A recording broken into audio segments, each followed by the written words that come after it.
Hello, hello, hello, and welcome to today's episode of Her Version. This podcast is dedicated to sharing stories of struggle to triumph, a platform that allows individuals to tell their truth in order to inspire and uplift others. For those of you that are new to this podcast and like content like this, make sure you hit that subscribe button, follow, like, and share. I am your host, Sabrina Victoria. Let's jump right in.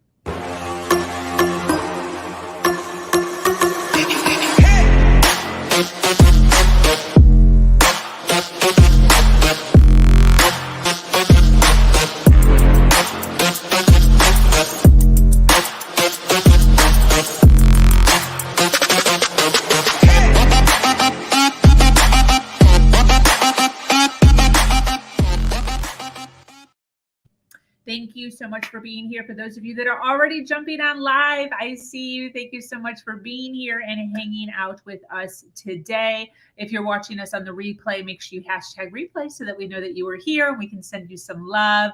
The Her Version platform is built on storytelling and the understanding that many times our greatest learning experiences come from listening to other people's stories. Today, I am speaking with an amazing woman named Kayla. Kayla's journey of resiliency, healing, and regeneration has led her to her mission, which is to be the change that our world needs by taking transformative action with like-minded individuals for one single purpose: to change lives. Kayla believes that recovery is really a journey of discovery because the greatest thing you have to offer in life is your authentic self. And you are worth knowing. I am so excited to welcome Miss Kayla today. Welcome, lady. How are you? I am doing wonderful. Thank you so much. And I'm so honored to be on this podcast, Her Version. I love what you're doing. It's so inspirational and right up my alley. I love it. Thank you so much.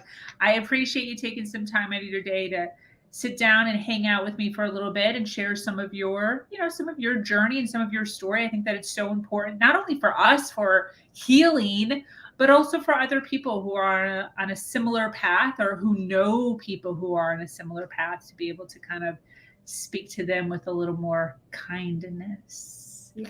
So I would love to kind of open up just to kind of hear what's been going on lately and ask you what I like to play the rose and thorn game of the past year. So what is your rose and what is your thorn, the best thing and worst thing that's happened to you over the past 12 months? Awesome. Thank you. So the best and exciting thing that's happened to me over the past 12 months has probably been this incredible project that I've been working on. I work for an amazing organization, South Florida Wellness Network. We're a nonprofit, and recently in this past year, we were given funding to start a second recovery community center. And it is going to be in Hollywood, Florida, which is so exciting. And I think the most exciting part of this new venture is that I was given the opportunity to really take the lead on this. And I'm the program supervisor of the new recovery community center. And so it has been such an exhilarating, exciting, learning, triumph, and failure and achievement, and just getting to this place where we're literally about to have our grand opening. And that's all happened in this past year. And so I've experienced such growth in my leadership, in my knowledge of just what it takes to really create something like that for the community. And then seeing the impact that we have in people's lives, and really gearing this second site towards youth and young people that are struggling, because we're seeing such a need in the community. So I'm super stoked, because just been able to design this whole new recovery community center and getting the mentorship of somebody that I really look up to, which is the CEO of South Florida Wellness Network, Susan Ayamora, and just working diligently with her to get this project going. So that's definitely the rose, because it's definitely had me grow, oh my gosh, so much. I bet. What about your thorn? I think my thorn, and I wouldn't, I feel like we're constantly growing as individuals, and we experience challenges, and it's like how we view those challenges. And I'm a mom, so being a mom in itself is the most beautiful challenge and opportunity that we have, and blessing. And I would say this past year, the thorn, but that has really led to a lot of growth and healing, has been just this journey with my son. And he's had just some behavioral challenges and things from my past, and things from like some of his early childhood trauma, and things from having just like an absentee father in his life and stuff. And so really being able to like work through some of that and experience a lot of healing. And we know that there's pain that comes with healing, right? Like moving through that process. So it's really been something that has been a blessing, but it's also been pretty challenging as a parent to watch your child kind of struggle and have them having to kind of like seek their own healing journey. But being able to champion him has been the biggest blessing out of that thorn. That's awesome. How old is he? He's 11. Nice age. Yes. Oh my goodness. But he's like 11, like going on 17, because I'm like, he's so brilliant, and he's so like, just like wise and like ahead of the game. And we have just the best relationship, which is such a blessing. That's fantastic. When you think about your parenting, past and present, how much has it improved as you are working on like your personal development and your mental and emotional health? Oh my gosh, it's like transformative. Like I was 17 when I got pregnant. Wow. Yeah. So, I was 18 years old when I had my son. I was not in a good place in my life, and I was a child raising a child, so my son has actually really had to grow up with me growing up, and that has, that's challenging. I didn't realize the responsibility of being a parent. I just knew like, man, I love this kid with all my heart, but I still hadn't worked through a lot of my own challenges. So it's hard to care for somebody correctly when you haven't been correctly cared for. And also like just learning just the needs that he has, and learning from, my mistakes, and learning from, even like my parents, because I think we do the best we can with what we know and what we have. And the more that you pursue kind of growing and learning, and being willing to like look at your failures as opportunities, just as that, because I think the hardest thing for parents is like, we do this like, oh my gosh, I'm failing my children, but then I'm going to like beat myself up over it, and it's like, just like I have to have a regular expectation of my son making mistakes, I have to have that same expectation as a mom. And as long as I'm continuing to like really be honest and open and willing to grow in that area, like my mothering continues to get better. So I love that. Yeah. Very cool. Absolutely. What was the pivoting point, between then and now? 18-year-old mother. Mm-hmm. Now you're obviously 11 years older than that. Yes. 20 this year. Oh my gosh, so crazy. Congrats on that. Would you say, when you think about your life's journey and all of the ups and downs you've had over the last 30 years, where was the biggest challenge? What was the biggest challenge? So I think the biggest challenge that I experienced is one like really not knowing who I am, right? Really not knowing who I am. I think like, it's safe to say that every family deals with some kind of dysfunction, right? Because we're human, we're flawed. And so not really knowing how to deal with the dysfunction in my family. And then also kind of, as I was in my adolescence, I was really placed in a space where I really had to parent myself, because I moved in with my dad. And that kind of he was that kind of absentee parent, not really like intentional in parenting and raising me. And so, and I think I really struggled in that aspect. And, my son's father was 10 years old, my senior, right? So, you could see like this young girl really looking for this father figure, this man, that something, some kind of love.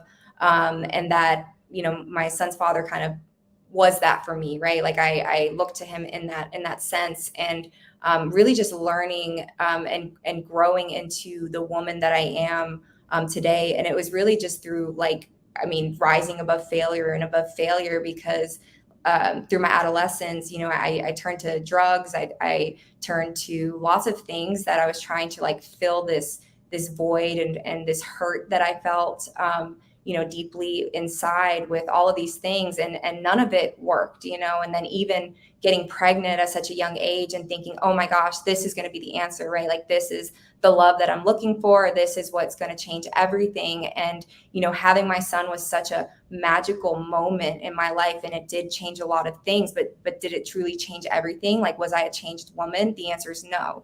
I think I was changed in some ways, but here I am still a 17-year-old, and I've had extensive trauma through my adolescence. And, I'm still really the way that my mind is operating and the things that I'm doing is not healthy. And I'm still very immature in my thinking, but now I'm raising a child, and I just don't have that reality yet, of how this is impacting him, so I was still in this, I guess, very selfish, but then also still trying to figure out who am I? Was there a turning point for you?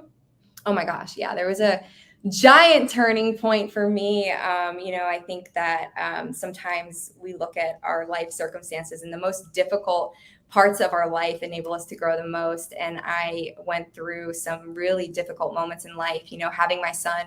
I had my son. I was able to kind of manage and function, and was trying to get my life together, because I was, before that, completely strung out on drugs. I didn't graduate high school because of that. I ended up getting my GED while I was pregnant.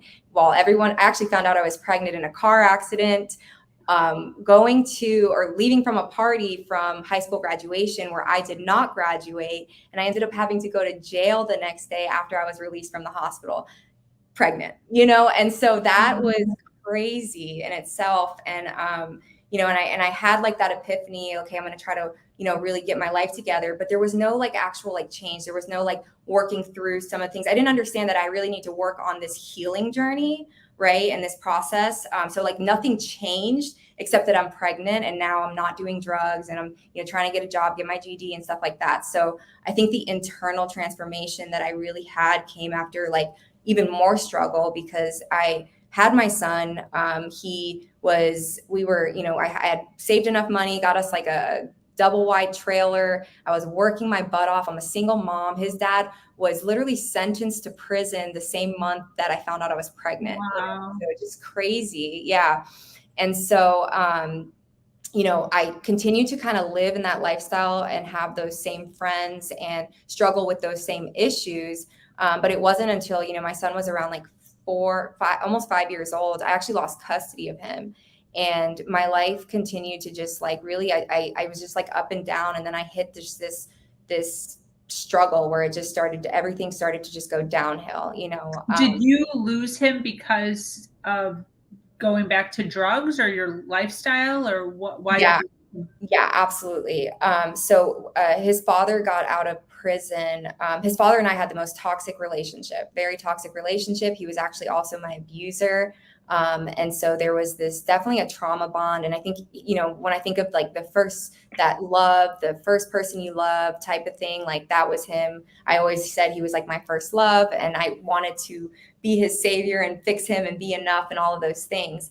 But when he got out of prison, I was hoping that we would be a family. My son was then 3 years old. And so, I was trying to do the whole family thing, but really nothing had changed in his life. I think things actually had gotten a little bit worse. And so then I just subjected myself more to that lifestyle. And so actually my son's father ended up going to prison again after a couple of years. I don't even think he was out for maybe a year and a half.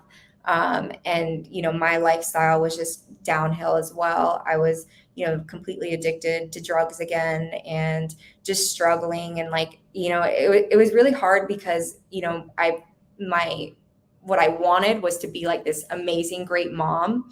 And it felt impossible to do so, and then I struggled with, am I even worthy to be, my son's mom? Am I worthy to be Cooper's mom? And, the transition really happened, I think, when I pretty much lost everything. And losing him was the biggest, hardest thing I ever went through.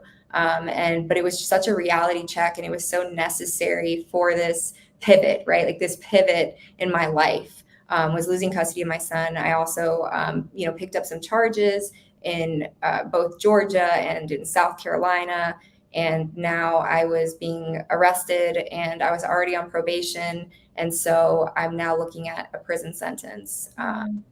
So it was like, okay, custody of my son, prison sentence. I'm living out of my car. Like life is just like at its peak of horrible, you know?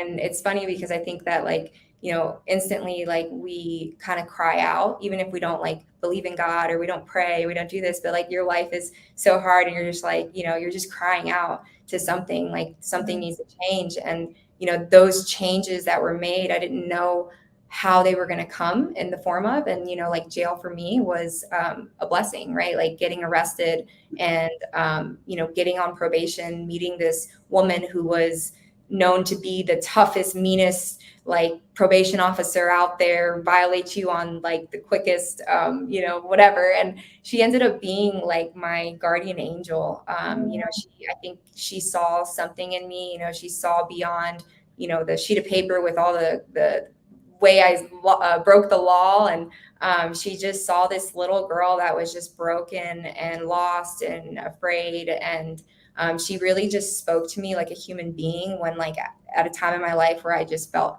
anything but, you know, and she built like a connection with me. And she's actually the reason that I ended up going to a treatment center in Tennessee in the middle of nowhere, but just really accepting help, right? Like realizing like and acknowledging like, hey, that like my life is still worth something and that I really need to do something in order to change. But it starts with this healing journey of accepting help, and that I wasn't going to be able to do that alone. And so she's the reason that I was taken out of shackles and allowed to go on this healing journey with the stipulations that I would return back to jail after the healing journey of going to treatment, and face my charges, be extradited to South Carolina to then see what they were going to sentence me with.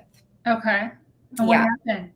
So I went it was this treatment center in Nunley, Tennessee. It was called The Ranch. And I was so scared. I was like, oh my gosh, like there was so much fear in me. And I think like the fear of just like dealing with everything. And then at this point in my life, like I truly like just despised myself because I'm like, how could you have let things get this far? You know, like how could you have kept going back to the abuse? How could you have, you know, keep you know, picking up drugs, you know, like all of these things. And how could you let your son be taken from you?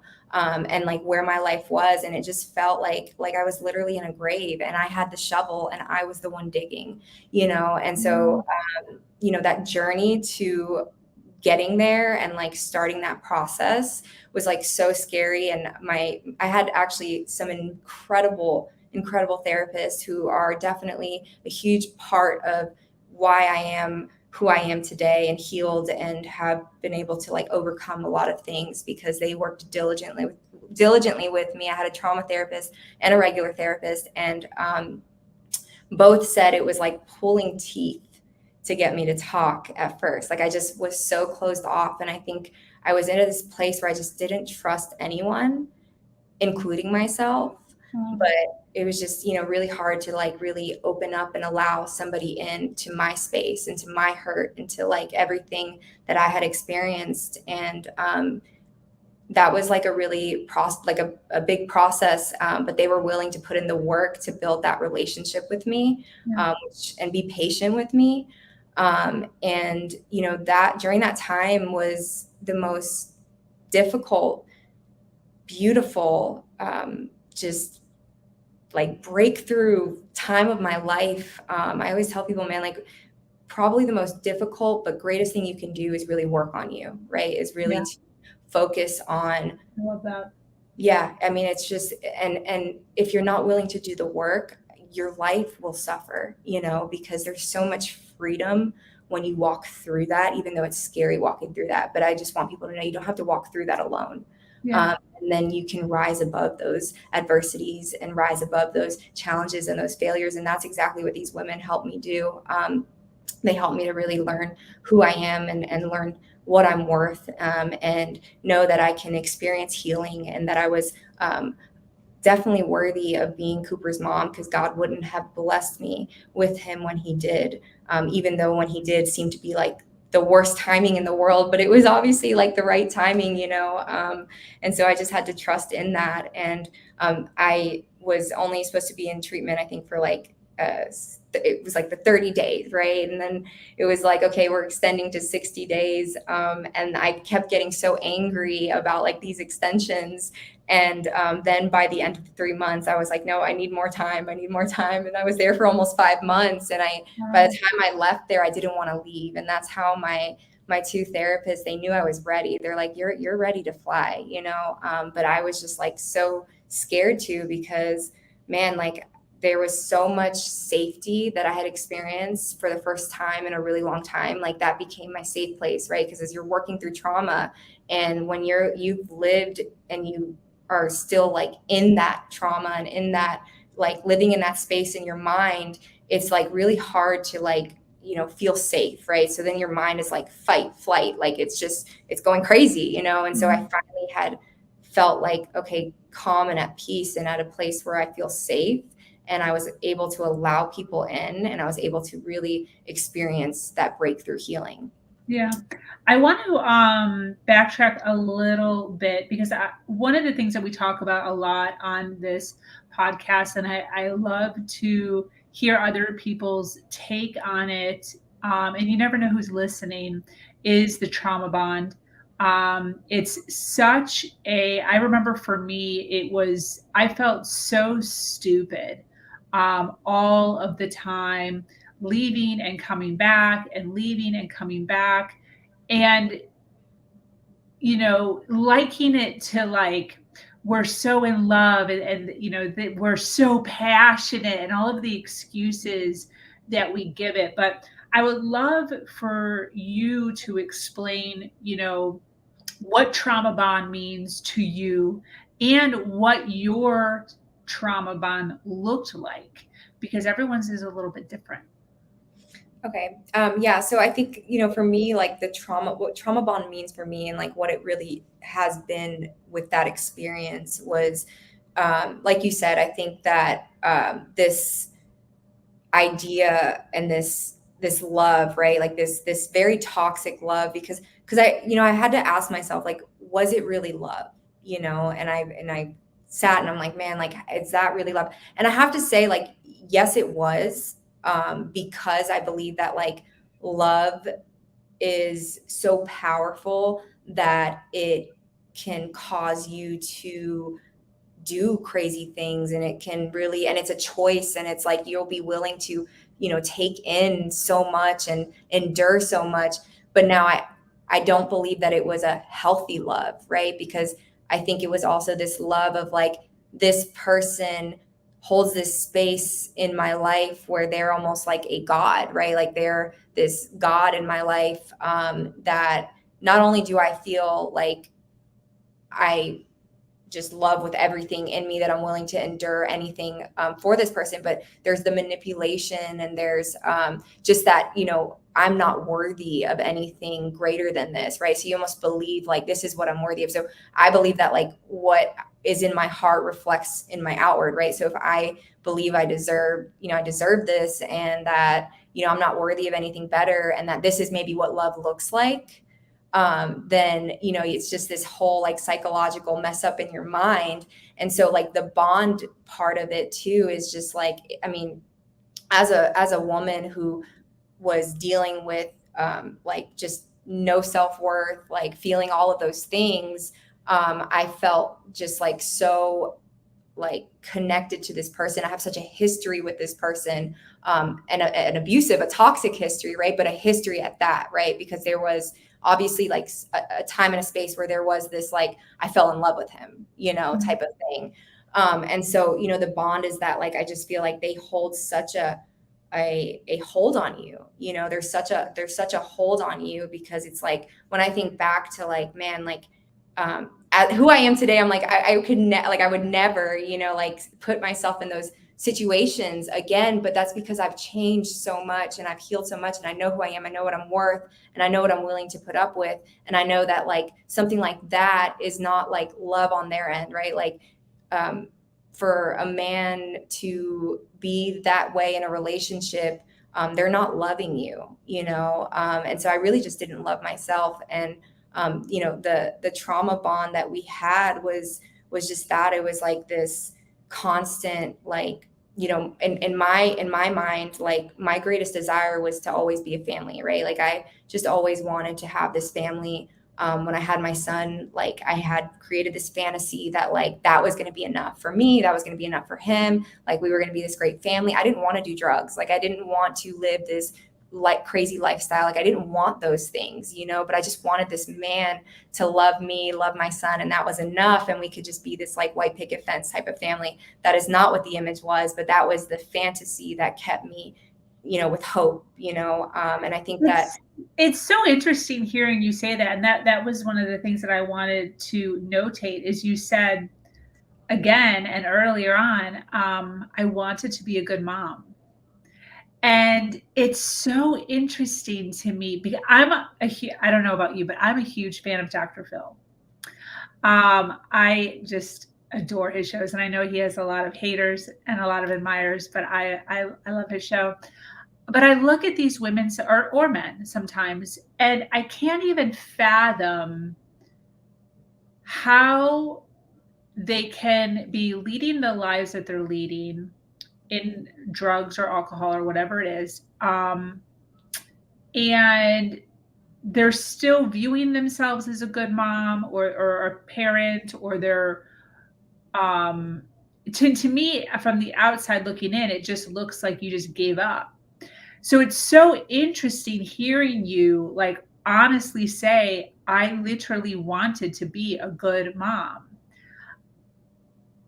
What was the, like, when you taking yourself back to that point, did you have like a plan, or like tomorrow or next year? Like, was there an actual like soon? What was your thought process on knowing you wanted to be a good mom? So you knew that you weren't really. Mm-hmm. What did that look like? Like, what's the time scale when you're in that mindset for you? So I think like,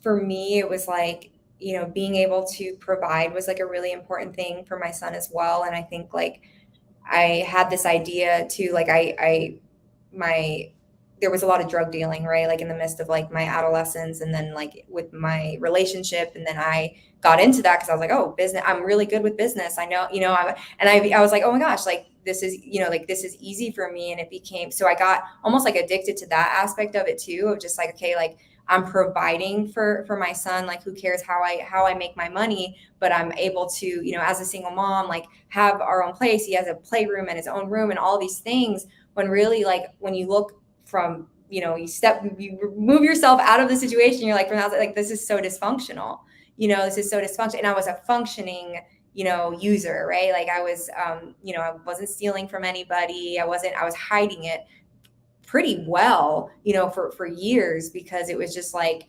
I felt like I had almost control over it, until you don't have control over it. Yeah. And so in that space, it's like, you don't realize, I think being so young, you don't realize like how complex the needs are, and like how your actions and like what you're doing, like you're like, oh, they're young, they don't know what's going on, right? Like that's absolutely wrong, like that's truly wrong. But I didn't have that education to know that, right? So in my mind, I'm like, okay, like he doesn't know what's going on. When he was younger, and I was always very like present with my son, like throughout his younger years and stuff like that.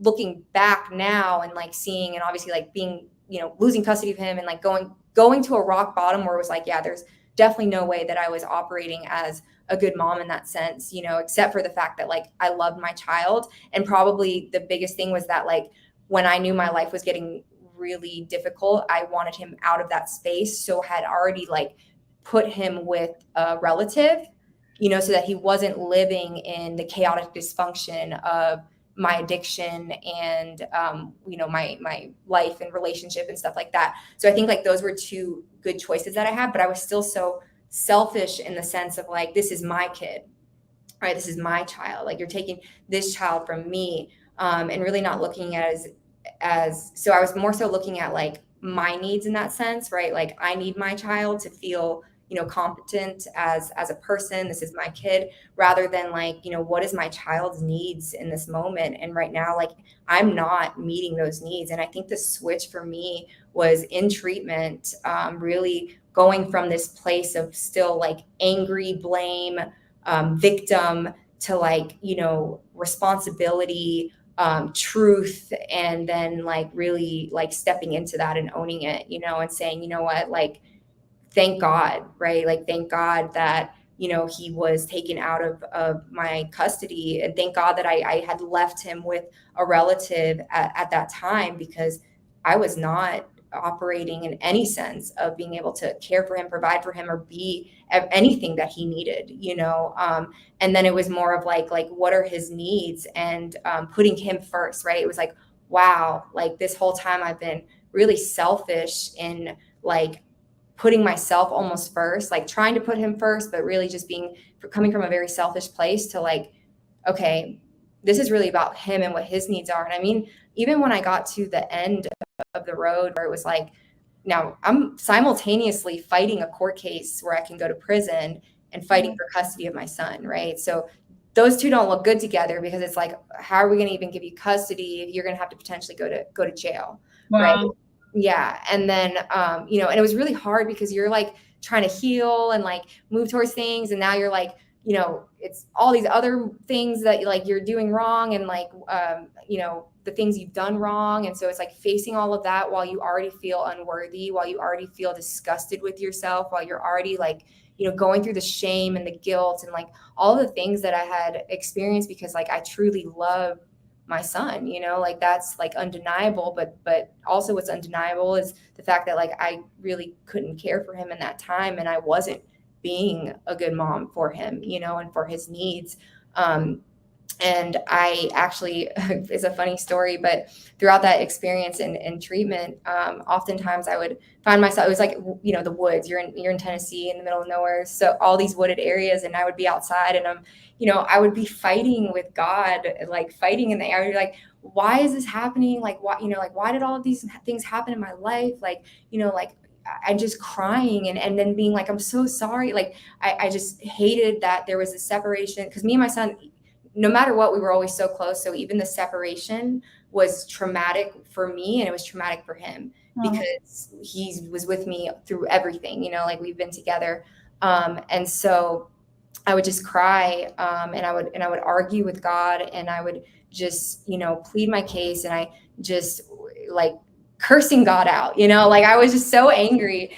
And then I would always say, like, if you can even hear me, like if you're listening, like show me a deer, like show me a deer. I want to see one, right? And I'd be like looking in the woods, and I wouldn't see a deer, and I'd just go about my day. And I probably did this like maybe 20 times throughout my like whole stay of like, show me a deer. Yeah. And as I got out of treatment, I was in IOP, and I started to go for runs in the morning, and I would go running through this like wooded area, because I really wanted to work on my health. I was, once I caught on to recovery, I'm like, man, like mind, body, spirit, like I want to really truly change, and so I'd go on these runs, and I would, be listening to my music. And at this point, like this is like things were like really starting to set in, because 2 weeks I had to turn myself back in, and the custody case with my son was actually like not looking good. The woman that he was with was his aunt on his dad's side. She wanted to keep him, so now she's fighting me on top of the state fighting me. Yeah. Wow. It was like really scary. And I'm like, I'm again pleading with God, like, why am I doing all of this? Like, why am I doing all of this if I'm not going to get, the one thing that I want? And so I'm out on this run, and I'm running, and then I have my conversation again, fighting with God, and it just, and that was where it was like this pivot, like it just hit me, and I'm just like, man, like, wow, like it's not even about that. I'm like, God, I trust you. Like, I'm going to trust you. I'm going to trust you with my son, regardless if I get him back. Like, what's best. Like, if just like, what's best in my life, what's best in his life. No matter what, I'm going to keep fighting. I'm going to keep changing. I'm going to keep growing. Even if I don't get to see him till he's 18, I'm going to be ready for that day that he comes back into my life so that I can be his mom. And I was just like, and if I have to go back to jail and I go to prison, there's somebody there that I need to help. And it was like all of these things that just kept coming out of me. And I'm just like, okay, God, like I trust you. Like I give him to you. I give this all to you. And I like literally like felt, I can't even put it into words. Like I felt the presence of God that day for, and for the first time in a long time. And it was, and I literally fell to my knees. Like I fell there, like in this wooded road, like just trails. And I was crying, and I'm just like let out this storm, and surrender is really what it was. And just trusting, and I'm crying. And I kid you not, I literally lift my head up, and in 5 feet in front of me, there's not just one deer, there's a family of deer right in front of me. They're staring at me. I'm staring at them. I'm hysterical crying because I'm just like, like this is crazy. This is so insane. And in that moment, and it really wasn't about the deer as much as it was about the surrender, but just like that God showed up and was like, I hear you. And I just knew in that moment, like he hears everything that I'm saying. And I felt like no matter what the outcome was going to be, like I was going to be okay. And I was going to continue the path, and that's really what that moment was for me. And it was like, I would continue to pray for my son, and that like, God would just protect him, and whatever that looks like, whatever's best for him, not what's best for Kayla. And so that was like such a divine moment in my life. And then literally 2 weeks later, I found out that because of just the judge and my probation officer and all of the people on my case had been just watching my journey and had seen this incredible transformation. They were dismissing all the charges. It was just so insane. So I was like on this high because I got like a message from the police officer, from my probation officer, and like police officer was like blown away. He's like, I just can't believe someone like you could change your life. And like, this is crazy. And if you ever need my support in court or whatever. And then like a few weeks after that, I was in court and I received custody back of my son. So wow. Wow.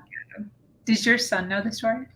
My son, yeah. So he's very aware of like the situation of what happened. And it's so like wonderfully beautiful because like as he's getting older, like we are able to have more like mature conversations. And like I always like pray, like God to kind of guide me in how to like speak to him, because I always want to be honest with him, but to the degree of what he can hear, and just I understand that like he has his own healing journey from everything too. He has his own testimony. Like he is a champion, and he always believed in me. He believed in me when I was at my worst, and he believes in me at my best. I said, like, my son he's looked at me as his hero, and I just wanted to be the hero that he saw, and so the beautiful thing is like, he wrote me this Mother's Day thing this year. Mm-hmm. And it's this whole book, and he like colored me. It's the cutest thing. He wrote this poem about me. He put acronyms for my name, and he put a timeline of my achievements. Wow. And I was like shocked because like, this is all him. The teacher was like, she was like, if it's a little funny, I let the kids do their own thing. I really didn't, check it or anything. I wanted it to be really from them. And on that timeline of achievements, it was like, in 5th grade, my mom won this crazy award or whatever. And then, my mom had me at, whatever. And then like, each achievement, but on there was like, in 2016, my mom became better. She became healthy. And like, I just started bawling because like, that's what he knows, like he knew when I was me, when I was that mom that I always wanted to be. And so for him, like he champions that, and he knows the kind of work that I do.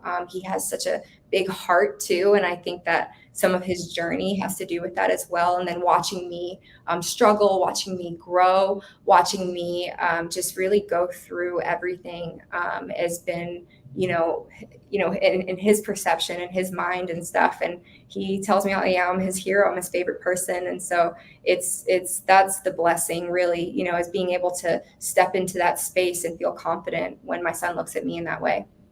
100%. Definitely. Yeah, I can totally relate to the crying out. I know that I've done that several times in my life. I so appreciate the story that you had with that. So thank you for sharing. I want to ask, What's the number one lesson? Gosh, you know, I've learned so many lessons in life. I think the biggest lesson just in that aspect was really a lesson in forgiveness for me. You know, I think like the healing journey, when I think about like my healing journey and how powerful forgiveness is, right? And the reason I say that is because like I realized that a lot of the space that I was operating out of, like even through my youth, my adolescent years, and was just like this place of really like hurt, right? Like hurt people, heal people, right? So when I think of that, and I think of like what it took to really like let go of things and trust this process to heal and to forgive, and not just like forgive other people for what they did to me, right? Because I think the biggest and hardest thing was like forgiving myself, right? Forgiving myself for how I felt that I failed my son, right? Because that was, I think, like the largest thing that I held on to, that I struggled with, like, the shame and like just regret, and really being able to like move past that into this place where I'm like, okay, like there's so many lessons in this. There's so much strength that I've gotten from this. So being able to let go of some of that and then take on the strength and take on the lessons, and then being able to realize like, man, like this part of my life is so valuable to others, because so many people, they may not struggle or have the same experience, but we all, I think as parents, struggle in some sense, right? Like I think being a mom, being a parent is like I said, it's like my greatest, best, and biggest challenge, because man, we're champion adults, right? Like we are raising adults, that are going to go out and be who they are, and we get the opportunity to shape them and to love them and to support them and to just instill something in them that's going to bring them forth for the rest of their life. Yeah, definitely. All a learning process. My son just turned 18. Oh my goodness. Yeah, he in March, and he just graduated from high school like last month or whatever it was. So definitely, I can't even believe it. I can't even, like, I look back and I'm like, I still remember when you were in my belly. Like, I feel like you were just in my belly, like last year. And somehow 18 years has gone by. It's insane. But the cool thing about your story that I can relate to is the closeness of you and your son. I can relate a lot to that. I joke sometimes as far as doing it. My stories. I was in and out of some relationships here and there, but I've always considered myself a single mom, because even when I was with somebody, it was basically still a single mom because they weren't doing anything for me. But so insane. But the bond of a mother and a son can be so special. And my son and I still, even though he's 18, we're still so close. We still send heart emojis to each other, and he still hugs me, and he still kisses me, and he still tells me he loves me, and still takes all my calls. And it's really awesome knowing that showing up in love, showing up in love is all there is. Yeah. All there is. So, there's this, I don't know necessarily, your story, but I had all this pressure of having to like provide according to what society is telling me to provide. So all the latest gadgets and toys and games, and I didn't have the means to be able to do that. And feeling the guilt because of that was very heavy on me. But I ignored a lot of that. I didn't go into stores. I continued to show up in love and like time, spending lots of time. And who knows, there could still be trauma. He could end up like at 32 years old, glued to the TV playing games or something, because mom didn't have that when he was 16. I don't know. But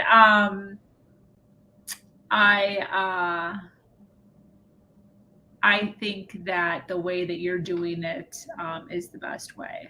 And open communication, working on your personal development in order to communicate with them better. I mean, that's really all there is. They don't need all that extra.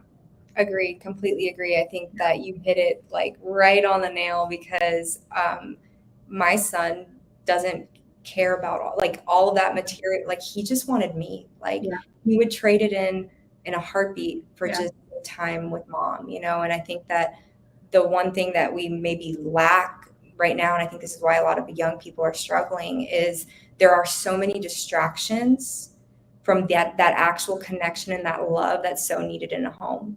You Yeah. know, and when you think of like where people grow and have, you know, challenges and this and that, and it's not to say that like, you know, in life, like anyone, right? Like it doesn't matter where you come from or whatever can experience some sort of challenges with learning who they are, self-worth and all that stuff. But I just think that like one thing for sure is I want my child to grow up knowing like that you are one, he is loved, like, you know, by me, like I love him, but two, that like he was worth my time, right? Because the time is more valuable than any of that, right? Like we can't get it back. We can't, you know, none of that. And so the time aspect and being intentional with that is, I think, the most important, like parenting 101, you know? Yeah, 100%. You've got it.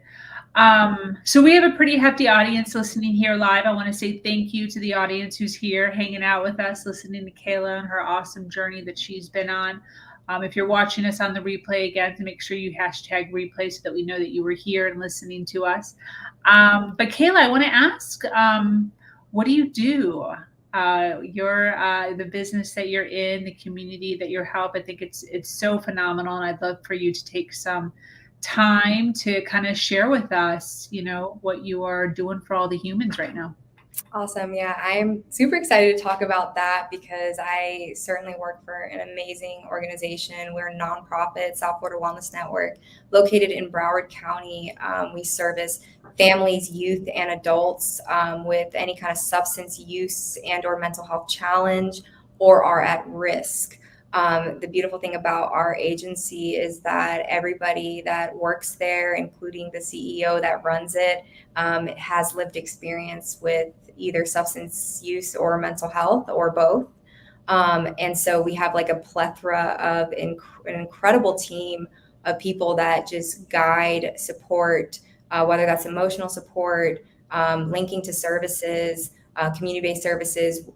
We do a lot of workshops. We do a lot of educational trainings and a lot of recovery events in the community of Broward County. We work within the jails. We work within all the provider network and the systems like Bark Detox and stuff like that. And we're really community-based. So we actually, anybody can call and do a request for services to receive our services and get that support, that one-on-one support. We also have recovery navigators, which operate as individuals who also are peers. So they have that lived experience and they support people that are navigating through life, right? Like navigating recovery, like, you know, a lot of the time we work mostly with like the uninsured, the underserved, you know, population of people, which is my favorite population to work with because they don't really have access to that type of care, like that quality care. Like when I think about like my privilege of being able to go to like this beautiful treatment center and have like just really quality care, really quality therapy and things like that. And I like my heart is heavy because I know that there's not always that same opportunity for people. So we really try to provide that and remove barriers for people to get access to care so that they can champion their own life, so that they can rise above, you know, their challenges and become that testimony that's then changing lives as well. Our new center, which is going to be in Hollywood, has been my project, and it's a recovery community center. So we always have like a wellness center, right? And that's where we do like a lot of our workshops. Like we do some really fun things, really creative things. We have like Grow in Your Boots was a workshop we did last weekend where people took like old shoes and like painted them and created plants out of them, which was super awesome. We do like Cricut stuff, making different like make and takes, body scrubs where you create your own body scrub. We're actually in the South office. We have all kinds of music stuff and podcasting stuff, because my idea is to really be able to engage the youth, the young people that are out there that really need that support, really need a safe place to go where they can not only, do things to champion their wellness and express themselves, but grow in leadership and mentoring and things like that. So the South office, we are going to have a music studio. We have all this equipment. We have all these instruments.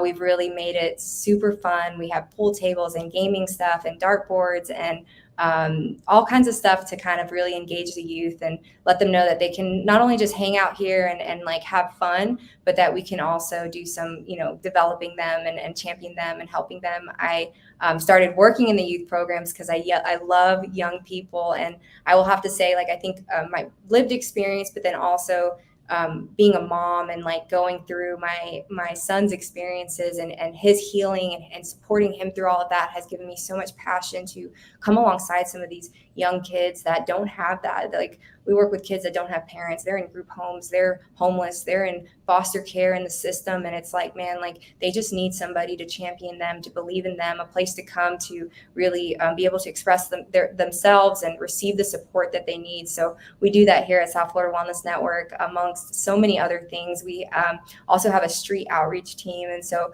we're really big on Narcan distribution. We go out into the community. We responded to a lot of the spring break overdoses that were happening. And so we were going out and actually out with the spring breakers, and handing out Narcan. And we made it fun. We made these awesome shirts, test your supply before you get high. And it really wasn't about like, hey, like we want you to step into recovery. It was more about like, hey, we just want to educate you. There's fentanyl that's flooded in all the drugs in Broward County. You're out here, maybe having a good time. Just be really careful. Have you ever heard of naloxone? This will actually, save a life. It'll reverse a drug overdose.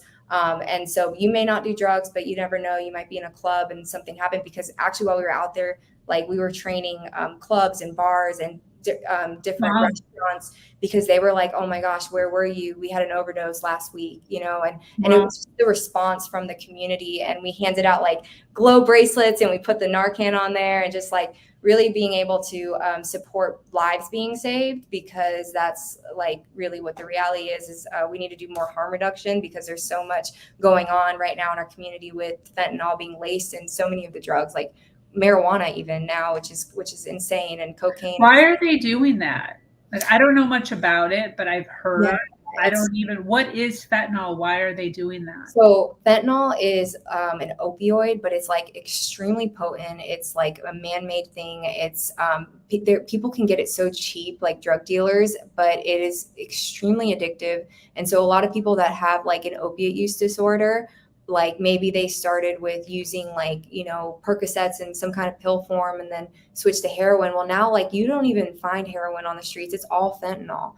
And drug dealers are cutting like their cocaine and like putting it in marijuana. And I asked myself the same thing, like, why are people doing this? I know that they can get it a lot cheaper. So I don't know if that's it, but I know several people that, bought drugs, cocaine, because they were like a social user, right? Like they're coming down to party, whatever, bought a bag of cocaine, overdosed and almost died because there was fentanyl in it, And so to me, like, that's like super alarming. And that's what happened with the spring breakers that came down here. So we just wanted to kind of educate people, because we sit on a lot of the community response team meetings and the DEAs in there and first responders, to try to really like help the community with the this opioid epidemic that we're in. Because so many lives are being lost. But Narcan is definitely saving a lot of lives as well. And we started a BSO pilot program where we actually we co-respond with police officers anytime that they have a call and it's somebody that's substance use or mental health, to try to engage that person in services and support, which has been pretty amazing. We've been able to service it like over 150 people since January, and it's at like a 67% success rate. So it's been amazing. And we have such an incredible team of people that are just really out there trying to, you know, save lives and just support people the best they can to get into their recovery journey or wellness journey, whatever that looks like. But South Florida Wellness Network is about meeting people where they're at. So we're going to meet you where you're at. We're going to come with that love. We're going to come with resources. We're going to come with support, and we're going to come with engagement. And we are just, you know, that's who we are. And we just definitely want to see more change in the community and support the recovery movement. Do you think it's because fentanyl is so addictive that's why they're putting it in there, so they'll come back? So I thought about that. Like, I do think that like some dealers are like, I'm like, what is going through their mind? Like, maybe like I thought about that. Like, that could be a thing. They're getting it so cheap. So rather than like cutting it with something else, they're just cutting it with fentanyl. But like, I mean, the tiniest bit can kill you. And if you're not an opiate user, you don't even have a tolerance of this. And so then you're buying, you know, a different drug, and there's this fentanyl in it that is super potent, and people are overdosing, you know? And so, but there's so much of fentanyl coming in.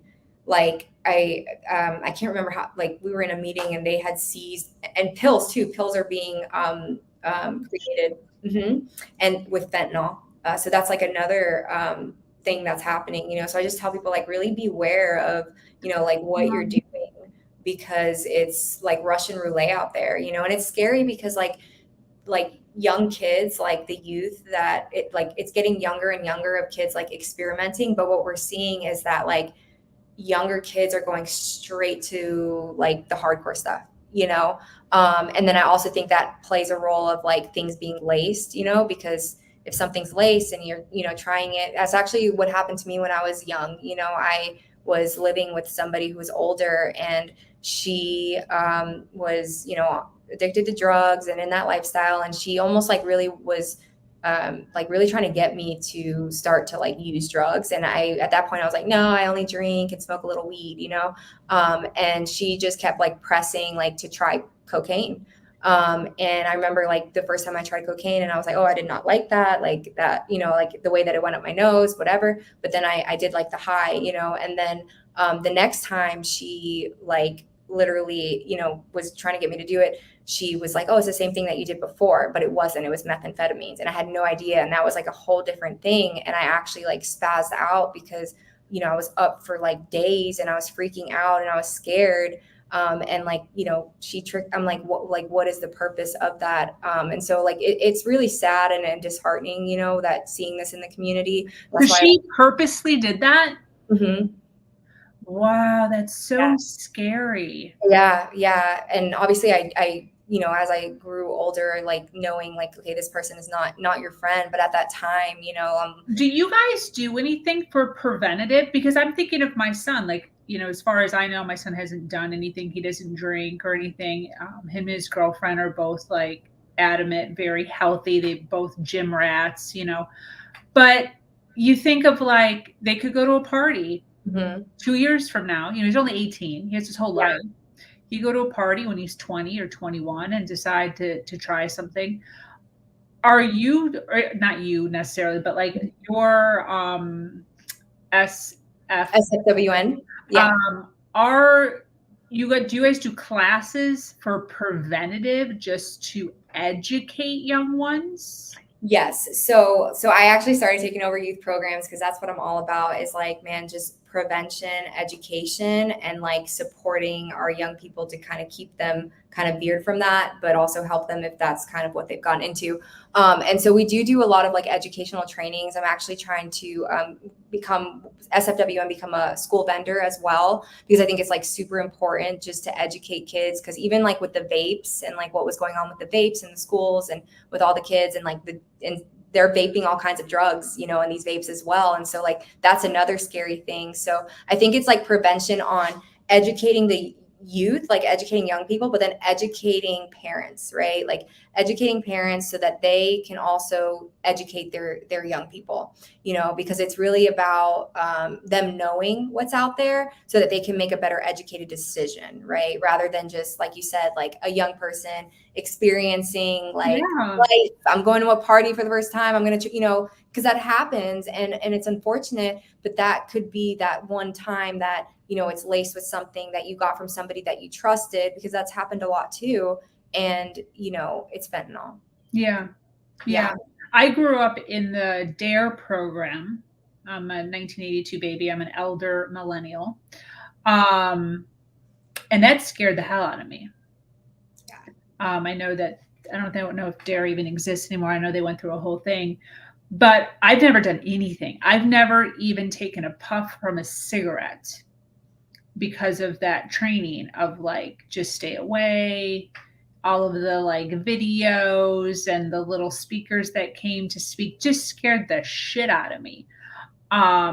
So I've never done any sort of drug. I've drank in my past, but yeah, it's just there's nothing like that. They don't do that in school anymore. I know, that's like the huge thing. And I'm like, you guys need to do this in school, and schools need to carry naloxone. Yeah, like, they need to do something, because although, you know, like, as far as I know, my son is good for now, but the only person that's telling him not to do that is his mother. Right. Which most children, and possibly even my son, they don't, you know, once they hit a certain age, you're not really that smart anymore. You know, once they're 17, like, but yeah, my son still loves me. He adores me, all of that. But he's just kind of like, you don't know anything. So that's scary. You know, that's scary when they're going into this age group, and I'm finally like breathing and I'm like, okay, I did it. We're good. Like, he's 18. But then it's like, dude, like there's like parties and there's bars and there's like a whole, so I'm like, I'm not done yet. We're not done yet, you know? So that's interesting. I would love to see that get to a point where people, young ones, can be submitted to go and learn about the effects of this. Drug facts, knowing or realizing that it could be anything laced in anything. So just a little bit of, and that people lie. Like that story about your friend, like, that's devastating. I can't even imagine if, like, I think I'm doing one thing and then I end up doing another thing, and it's like a blatant lie. Oh, yeah, it was so really disheartening. Yeah. When I think back to that, like, that was the first time I ever tried that drug, which I ended up actually, that's one of the drugs I ended up, you know, becoming addicted to and continuing to do. But it was like that moment, like, and she blatantly lied to me, and it was just like, I just felt so scary. Yeah. So somebody needs to say something, because what they don't know, they don't know. And many times parents can speak, but I remember when I was that age, I wasn't necessarily always listening to everything my parents said. It comes, you know, once they hit, I think 15-ish, it's better if it's coming from an outside source. 100%. You know, I tried to do most of my educating with my child about drugs, alcohol, sex, all of that stuff between the age of like 12 and 15. Because I preemptively remembered when I was 15, 16 years old, I wasn't even paying attention to my parents anymore. So granted, you know, I still do have those conversations with my son. He does listen, but whether or not he's like giving a shit, who knows? About sex, like, I talk very in depth, because that's my story of single mom and like no birth control. We use the pull-out method, super stupid. So like, I'm always talking about that. Drugs and alcohol, same. I'm in the sobriety community, as you already know. So pretty hefty with that. But at the same time, it's like, they're people, you know, and they have friends and they do things. Um, so yeah, I would definitely be interested in seeing that get to a place where it was in schools or in some sort of a curriculum where we could send our children for a day or two where they can learn from people about this stuff that happens.